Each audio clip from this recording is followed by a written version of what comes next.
नमस्कार भाई दोस्तों। सबसे बड़ा सवाल है, इलेक्शन खत्म हो गया, इलेक्शन जीत गया, अमृतपाल इलेक्शन जीत गया। और एक और है जो मतलब कि अमृतपाल के साथ ही 5 साल से तिहाड़ जेल में बंद कश्मीरी नेता अब्दुल राशिद, वो भी जीता है।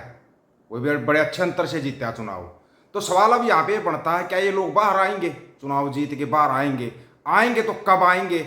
और फिर इनके केस का क्या होगा, उसका पूरा क्लियर करेंगे आप लोगों को। लेकिन उससे पहले जो अमृतपाल सिंह की माता जी ने बोला, बड़ी अच्छी बात बोली कि जितने भी अमृतपाल भाई के समर्थक हैं वो कृपया करके 6 जून तक, आज तक मतलब जश्न ना मनाए। 6 जून के बाद आप बधाई दे सकते हो, मिल सकते हो जाके। 6 जून तक कृपया ढोल नगाड़े ना बजाए। लेकिन बीजेपी की जीत की खुशी में जो बीजेपी के कैंडिडेट थे पंजाब के अंदर, उन्होंने बाकायदा ढोल बजाए हैं। अब इसमें कोई मना करके दिखा, उसने ढोल नहीं बजाए, उसने ढोल नगाड़े बजाए, बाकायदा नाचे हैं वो। क्या वो आपको लगता है कि वो पंथ की तेशी होंगे? वो लोग हो सकते हैं पंथ की तेशी। बड़ा अच्छा काम किया पंजाब ने जो इनका खाता नहीं खुलने दिया, क्योंकि ऐसे लोगों का अगर खाता खुल जाता ना तो ये पता नहीं क्या करते। ये गुरुद्वारा साहबों में फिर वही काम कर देते जो कि मतलब वो करते थे, ठीक है ना, वैसा ही काम कर देते। अब सुनो आप, अमृतपाल सिंह आएगा, कब आएगा और कैसे क्या होगा, पूरा थोड़ा ना वीडियो को पूरा सुनने की कोशिश किया और हाँ, शेयर जरूर कर दिया रो भाई। और चैनल को सब्सक्राइब करने के साथ ना बेल आइकन को दबा रहो। कुछ भाई होते हैं जो शुरुआत में वीडियो सुनते हैं, आवाज़ नहीं आती भाई, कमेंट कर देंगे, आप दोबारा ओपन करोगे आवाज़ आएगी, चेक करने के बाद वीडियो डालते हैं, आपको बता रहे हैं। और एक कोई भाई है वो, जैसे उसने जो ऊपर नंबर लिखता हो ना मैं, उस पर उन्होंने पेटीएम पर 200 रुपये भेज दिए भाई। या तो आपने गलती से भेज दिए हैं, अगर गलती से भेज दिए हों तो आप अपना नाम बता देना, आपके वापस भेज देंगे। कृपया करके कमेंट कर देना भाई, आपने जो भेजा है ना आपके वापस भेज देंगे, बता देना। लोकसभा चुनाव 2024 के नतीजे आ चुके हैं। अब सरकार बनाने के लिए बैठकों का दौर चल रहा है। इस इलेक्शन में कई मामलों में चौंकाया, बिल्कुल चौंकाया। अब की बार जनता ने इलेक्शन लड़ा था और ऐसा चौंकाया कि गठबंधन की सरकार, ये तो गठबंधन को ठगबंधन बोलते थे, अब खुद गठबंधन से सरकार बनाएगा बीजेपी, वो देखने वाली बात है।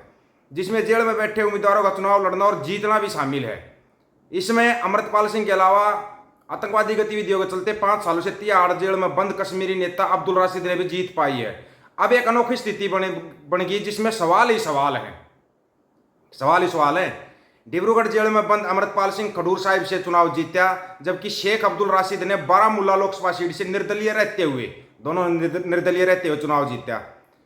नेशनल कॉन्फ्रेंस के कद्दावर नेता अमर अब्दुल्ला का हराया है भाई। अगर ये बंदा 5 सालों से जेल के अंदर है, अगर गलत होता तो क्या ये चुनाव जीत सकता था? सोचने वाली बात है। और वो भी एक ऐसे नेता नेशनल कॉन्फ्रेंस के अमर अब्दुल्ला, जो कि उमर अब्दुल्ला मुख्यमंत्री तक रह चुका है जे का, उसको हराया है।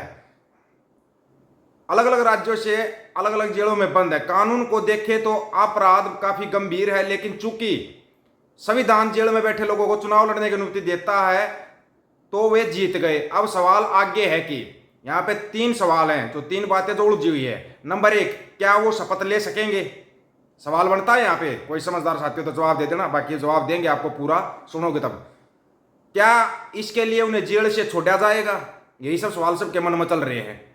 या क्या कैद में रहते हुए ही वे सरकार चलाएंगे? ये 3 सवाल बन रहे हैं ना सबके मन में, भाई जेल में रहेंगे या बाहर आएंगे। अब नियम क्या कहते हैं, नियम सुनो।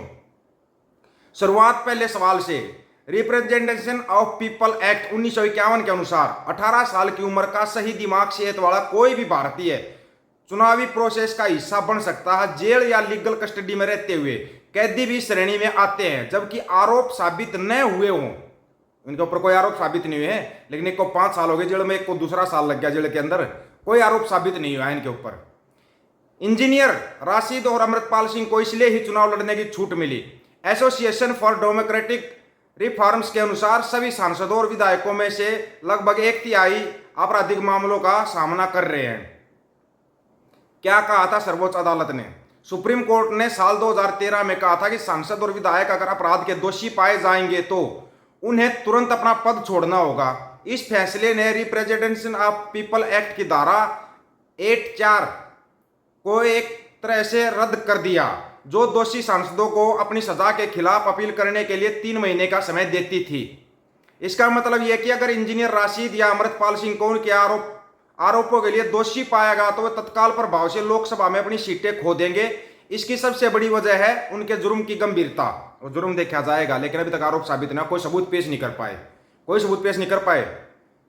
अब सुन लो किस पर क्या आरोप लगा है, ये आप सबको पता है। राशिद गैर कानूनी गतिविधि रोकथाम अधिनियम यूएपीए के तहत जेल में है। साल 2019 में राष्ट्रीय जांच एजेंसी एनआईए ने टेरर फंडिंग के आरोप में राशिद को गिरफ्तार कर लिया। देश के इतिहास में वो पहले लीडर थे जिन पर आतंकी गतिविधियों का आरोप लगा। इसी तरह से अमृतपाल सिंह राष्ट्रीय सुरक्षा अधिनियम एनएसए के तहत जेल में बंद है। दोनों ही देश की सुरक्षा को तोड़ने जैसे अपराध हैं जो साबित हुए तो मुश्किल हो सकती है, लेकिन साबित कहां से होंगे ये सोचने वाली बात है। अब आती बात, क्या ये शपथ ले सकेंगे? यहां पे असली बात तो शपथ ले सकते या नहीं। जेल में बंद निर्वाचित प्रतिनिधियों को शपथ लेने के लिए अक्सर अस्थायी रूप से जमानत या पैरोल पर रिहाई मिलती रही है। ऐसे कई उदाहरण हैं, जैसे साल 2020 में इलाहाबाद हाईकोर्ट ने बसपा नेता अतुल राय को संसद सदस्य की शपथ लेने के लिए पैरोल दी थी। साल 2022 में यूपी में विधानसभा के शपथ ग्रहण के लिए सपा विधायक नाहिद हसन को जमानत पर रिहा किया गया था। मतलब जमानत पर रिहा किया जाएगा उनको शपथ लेने के लिए। फिर इनका जो केस होता है वो केस कैसे लड़ा जाएगा आपको भी बताएंगे। फिर केस कैसे लड़ा जाता है और कैसे क्या होता है।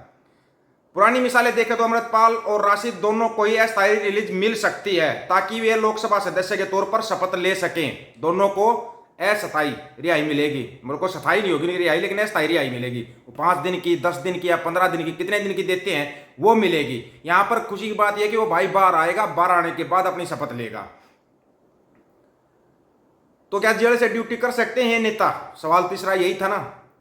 क्या सांसद और विधायक ऐसा कर सकते हैं? ये सवाल थोड़ा पेचीदा है। वैसे कई तरीके हैं जिनकी मदद से ऑनलाइन बैठ के हो सकती है और फैसले लिए जा सकते हैं। जेल में बैठे विधायक या सांसद अपनी पार्टी के सीनियर सदस्यों, लीगल टीम और परिवार के लोगों के जरिए जमीनी समस्याएं सुन समझ सकते हैं, लेकिन पार्लियामेंट के सेशन में वे हिस्सा नहीं ले सकते।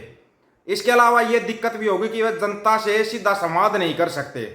अलग अलग जेलों के मैनुअल होते हैं जो तय करते हैं कैदी ज्यादा से ज्यादा कितने लोगों से मुलाकात कर सकता है। इसका समय भी तय रहता है। लीडर की जैसी जरूरतें होती हैं उसमें भी एक रोड़ा है। एक मुश्किल ये होगी कि कई मुद्दे संवेदनशील होते हैं, जेल में रहते हैं, जिनका पालन नहीं किया जा सकता। कुल मिलाकर काफी सारी प्रैक्टिकल दिक्कतें हैं जो रास्ते में आ सकती है।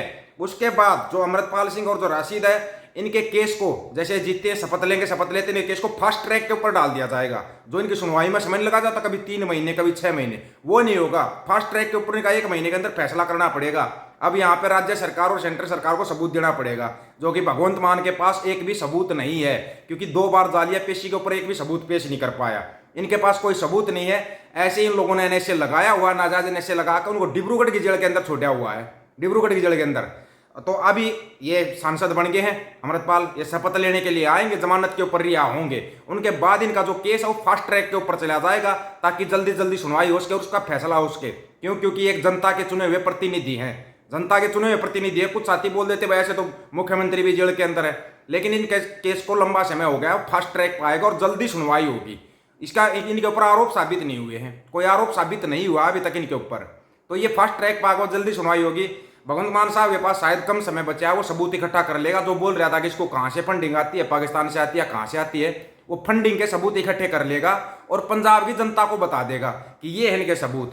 दोबारा फिर से 6 जून है भाई, शहीदों को याद करते हैं। शहीद जर्नैल साहब एक सिंह साहब, संत जरनैल सिंह भंडारा खालसा, या अपनी बीबी उपकार कौर बहन, उनको जो कि हरियाणा की थी, जिन्होंने वहां पर शहादत दी थी, आपको बता रहे हैं। ये इस बारे में आप लोगों की क्या राय है अमृतपाल के ऊपर? अपनी राय रखना, आपकी राय का इंतजार रहेगा। सभी साथियों को राम राम, नमस्कार, आदाब, सत श्री अकाल।